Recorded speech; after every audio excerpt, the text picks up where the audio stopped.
আজকে অনুষ্ঠানের সম্মানিত সভাপতি প্রেসিডেন্ট সভাপতি নাজমুল সাকিব, উপস্থিত আছেন বিএনপি বিভিন্ন পর্যায়ের নেতৃবৃন্দ ও উপস্থিত সাংবাদিক ভাইয়েরা, আসসালামু আলাইকুম। আমরা নিজেরাও আনন্দিত যে 5 তারিখের বিশেষ প্রেক্ষাপটে কি প্রেক্ষাপটে এটা পুড়িয়ে দেওয়া হয়েছিল সেটা আমরা শুনলাম। আমরা 11 তারিখে এখানে মিটিং করেছি এবং আমার যতটুকু মনে পড়ে 15 তারিখে কাজটা শুরু হয়েছে, আরও 2-3 দিন আগে মোটামুটি এটা কাজ শেষ হয়েছে। তার মানে 1 মাসের কম সময়ে এরকম একটি জিনিস চিকিৎসা পরিপাটিভাবে সুসজ্জিত করে আজকে আমরা সবাইকে নিয়ে এটি উদ্বোধনী করতে পারলাম। আমি মনে করি এটি একটি দৃষ্টান্ত, কারণ সবাই অনেক রকম কমিটমেন্ট করে যায় কিন্তু দায়িত্ব কেউ নিতে চায় না। আমরা কিন্তু কমিটমেন্টের পাশাপাশি দায়িত্বটাও নিয়েছি, যেটা আমরা অল্প সময়ের মধ্যে এটা ঠিকঠাক করে দেব।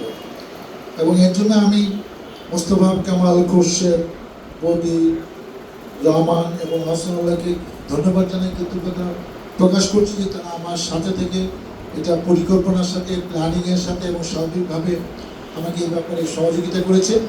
এবং যার সুবাদে প্রেস ক্লাবের মতো একটা প্রতিষ্ঠানকে আমরা সুন্দরভাবে নতুন করে আবার গড়ে দিলাম। আমরা এই কারণ করেছি যে প্রেস ক্লাব আমাদের জন্য জীবন বাজি রেখে কাজ করবে, সেটা আমাদের লক্ষ্য না। এই প্রেস ক্লাব আমি অন্যায় করবো, আমাদের অনেকে গোপনে চাঁদাবাজি কাজ করবে, সেই কথা প্রেস ক্লাবে কোনো সাংবাদিক লিখবে না, সেই জন্য কিন্তু এই কাজটি করিনি। এটা আমার বিবেকের থেকে করেছি। আমি একজন দায়িত্বশীল লোক। একটি প্রেস ক্লাব সমাজে, এলাকার মানুষের দর্পণ, তারা সত্য কথা, বস্তুনিষ্ঠ সংবাদ পরিবেশন করবে। আমরা তাদের লেখনের কারণে আমাদের নেতা কর্মীদের জন্য সতর্ক থাকে যে তারা তাদের নাগালের মধ্যে পড়লে এই কথাটা পত্রিকায় কিংবা কোনো চ্যানেলে ঠাস করে চলে আসতে পারে। এটার জন্য সবাই উপলব্ধি করে এবং এটা আমাদের একটা নৈতিক দায়িত্ব। আমাদের কাছে দাবি করেছে, আমি একজন নেতা, যে নেতা সবাইকে অতীত নেতৃত্ব দিয়েছেন, আবারও দিব। প্রেস ক্লাবের মতো একটা ছোটো সমস্যা তড়িৎ গতিতে যদি আমি সমাধান করতে না পারি, যেটা খুব বেশি টাকা লাগে না, তাহলে আমরা বড় বড় সমস্যা আগামী দিনে কেমন সমাধান করবো, এটাও আমার একটা চ্যালেঞ্জিং ব্যাপার ছিল। এবং আমরা সবাইকে নিয়ে সেই চ্যালেঞ্জকে আমরা মোকাবেলা করে আজকে এরকম একটি সুন্দর মুহূর্তে আপনাদের সামনে এটি হস্তান্তর করা বলেন, উদ্বোধন করা বলেন, কিংবা নতুন করে একটি বসার জায়গা এখানে হলো, সেজন্য আমি নিজেও প্রাউড ফিল করছি। এবং আজকে আপনাদের মুখ থেকে বুঝতে পেরেছি আপনারা এত তাড়াতাড়ি এটা এরকমভাবে হবে আপনারা এত আশা করেননি। এবং আমি যেটুকু অল্প সময় ঘুরে দেখেছি যে মানসম্মত কাজ হয়েছে, টাকা বাঁচানোর জন্য কোনো চেষ্টা আমরা কেউ করি না।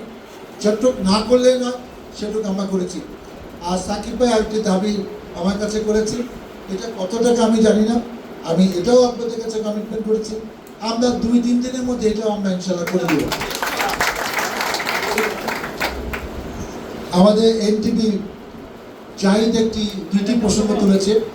একটি হলো যে মামলা নিয়ে আমি এই গতকাল ডিসি অফিস আইনশৃঙ্খলা মিটিংয়ে বলেছি, পিপিরা ছিল, ডিসি সাহেব ছিল, আরও অনেক ম্যাজিস্ট্রেটরা ছিল, তাদের কাছে বলেছি যে থানায় হওয়াও মন্দের ভালো ছিল, কারণ তখন ওসি সাহেবকে একটা প্রেশার দেওয়া যেত এবং এটা যাচাই বাছাইয়ের সুযোগ থাকতো। 1 ঘন্টা, 2 ঘন্টা, 6 ঘন্টা, 12 ঘন্টা, 24 ঘন্টা মতো এটা যাচাই বাছাই করে মামলাটা নেওয়া যেত। এখন যে মামলাগুলো আছে পরিকল্পিতভাবে একটা সিন্ডিকেট প্ল্যান করে টাকা পয়সা দিয়ে একটা ব্যবসার মতো, যে এই মামলাটি করলে আমার খরচ হবে হয়তো 20,000, কিন্তু আমার লাভ হবে 7 লাখ, 10 লাখ, 5 লাখ, এরকম একটা প্রজেক্টের মধ্যে একটি মামলা করছে বাদীর সাথে আলাপ আলোচনা ভিত্তিতে। এটা আমি জানি না আমরা কতটুকু করতে পারবো, কিন্তু এটাও খুব বেশি দিন তারা সুবিধা করতে পারবে না, সেটার ব্যাপারে আমি তৎপর আছি। কারণ আমাদের অনেক বিএনপি নেতা প্রত্যেকটি মামলায় 5-7 জন করে আসামি হচ্ছে এবং ইতিমধ্যে আমাদের 2 জন বিএনপির সাথে জড়িত অ্যারেস্ট হয়েছে, আমরা তাদেরকে মানে মুক্ত করতে পারিনি, জেল হাজতে আছে। অতএব এটা হলে আমাদের জন্য আরও বেশি ক্ষতি হবে। সেটা আমরা আবারও এটা নিয়ে যেখানে যেখানে বলা দরকার সেখানে আমরা এই পাড়ে প্রেসিডেন্ট সেক্রেটারি সহ পিপিজে সাহেবকে নিয়ে এটা আমরা যাতে ম্যাজিস্ট্রেট এবং জজদের তারা এটা বলতে পারে যে এই ধরনের মামলা হলে এই ক্ষতিটা হচ্ছে, আপনি একটা অপশন রেখে দেন থানার হাতে, থানা যেন এটা যাচাই বাছাই করে মামলাগুলো নেয়। আরেকটি দাবি করেছে, সেটা হলো ধরেন আমাদের যারা এখানে নেতৃবর্গ আছেন, কারণ আহসানুল্লাহ একজন কর্মী কোথাও একটা এমন একটা অনৈতিক কাজ করছে, কোনো নিরীহ মানুষের উপর চাপ দিয়ে টাকা নিচ্ছে, জমি দখল, বাড়ি দখল, দোকান দখল এবং নেপথ্যে অনেক চাঁদাবাজির সাথে সম্পৃক্ত। প্রথম ক্ষতিটা হচ্ছে তার, কারণ ওই ছেলেটা তার। সেকেন্ড ক্ষতি হচ্ছে তার নেতা ডাক্তার সালাউদ্দিন কাছের লোক আহসানুল্লাহ। তারপরে হচ্ছে দলের ক্ষতি হচ্ছে। এখন আওয়ামী লীগ কিন্তু মাঠে নেই। এটা কিন্তু যখনই এলাকায় কোনো সামাজিক প্রতিবন্ধকতা তৈরি হচ্ছে, সমস্যা হচ্ছে, অটোমেটিক দোষটা কিন্তু সারা বাংলাদেশে কিন্তু বিএনপি খেলে দোষগুলো হচ্ছে। এখন আমরা যারা এমপি, পৌরসভা এবং কমিশনার নির্বাচন করতে যাচ্ছি, যার এলাকায় কিন্তু আমাদেরকে ঠিক রাখতে হবে। এবং আমি নিশ্চিত এমন ভোটের ব্যবস্থা হচ্ছে যেখানে দলীয় প্রতীক থাকবে না এবং সংসদ নির্বাচন ছাড়া এবং যে কেউ ইলেকশন থাকবে, দল কিন্তু ওপেন করে দিতে পারে আপনি ইলেকশন করে, আমার কোনো বলার কিছু নেই, কিন্তু আমি কিন্তু নাই, আপনার সমস্যা কোথায়? তখন কিন্তু বুঝতে হবে যে আমি অনেক বড় নেতা, কিন্তু একজন স্বতন্ত্র লোক এই সুষ্ঠু নির্বাচনে উচিলা, সে কিন্তু চট করে দেখবে না ওই ওয়ার্ডে কাউন্সিলর হয়ে গেল, সে দলের বড় নেতা, সে আমার কাছের লোক।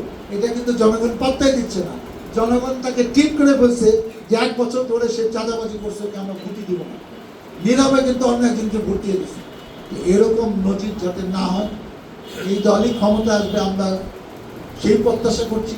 15 বছর, 16 বছর, 17 বছর বিএনপি জুলুম, অত্যাচার, রিমান্ড মামলা এবং আমাদের অনেকে গুম, হত্যা সব কিছু হয়েছে। এখন এই সুফলটা নেওয়ার আগে যদি আমাদের নামে নতুন বদনাম হয়ে যায়, তাহলে আমরা এতদিন কষ্ট করলাম কিসের জন্য? দলকেও ক্ষমতায় আসতে হবে, আমাদের এলাকায় এমপিও আমাদের হতে হবে, পৌরসভা মেয়র আমাদের হইতে হবে, কাউন্সিলর আমাদের হইতে হবে। এই জন্য যে কথাটা আমি শেষ বলতে যাচ্ছি, আমরা যার দায়িত্ব নিয়ে আমরা যেন এলাকায় চলাফেরা করি, নেতৃত্ব দেই, আমরা আমাদের কর্মীদের জন্য দেখভাল করে রাখি, তাদেরকে কোনো অনৈতিক কাজের সাথে যেন সম্পৃক্ত না করি। আওয়ামী লীগের সাথে আমাদের একটা পার্থক্য আছে, সেটা এই 1 বছর আমাদের দেখানোর সুযোগ আছে। সেটা যদি না দেখাতে পারি, তাহলে আজকে 800, 900, 1000 ছাত্র কেন জীবন দেব? কেন 5000, 10,000, 15,000 লোক পঙ্গু হয়েছে, চোখ চলে গেছে, আপনাদের হাত চলে গেছে, পা চলে গেছে, তাহলে এই গণতন্ত্র, এই স্বাধীনতা মূল্য কি? অতএব সেই বিবেকটা যেন আমাদের থাকে, আমরা এমন কিছু না করি যাতে আমাদের নামে জনগণ যেন কষ্ট না থাকে যে এর জন্য তো এই স্বাধীনতা হয় না, এর জন্য এত লোক কেন জীবন দেবে। পরিশেষে আমি বিশ্বাস করি আমাদের নেতৃত্বরা দায়িত্বশীল, যার নেতাকর্মীকে শেষে দেখে রাখুন, তার নিজে আমার দলের জন্য বদনাম না হয়। আমরা সবাই এমন একটা পরিস্থিতি আছে, আমরা দলকে এত বছর পরে আবার আমরা শান্তিতে একটি দল ক্ষমতায় আসছে এবং সুন্দরভাবে দেশের নেতৃত্ব দিচ্ছে, সবারের নেতৃত্ব দিচ্ছে, এইটা অপেক্ষায় আমরা আছি।